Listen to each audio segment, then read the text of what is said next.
نحمده ونصلي على رسوله الكريم أما بعد فأعوذ بالله من الشيطان الرجيم بسم الله الرحمن الرحيم واعتصموا بحبل الله جميعا ولا تفرقوا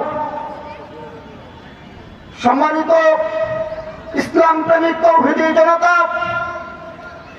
আমি আপনাদের সামনে যে কথাটা বলতে চাই, আল্লাহ পাক রব্বুল আলামিন আমার প্রার্থিত আয়াতে আল্লাহ বলেন, তোমরা আমার রশিকে মজবুত ভাবে ধরো, তোমরা আলাদা হও না, বিচ্ছিন্ন হও না।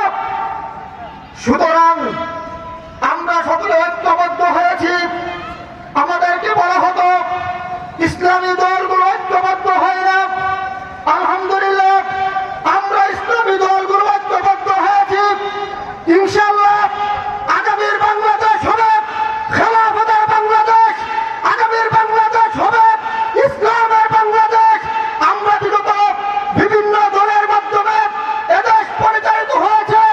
আমরা দেখেছি চাঁদাবাজি, ছিনতাই, ধর্ষণ, মাদকবাজি, এদেশের মধ্যে দুর্নীতিতে একাধিকবার চ্যাম্পিয়ন হয়েছে।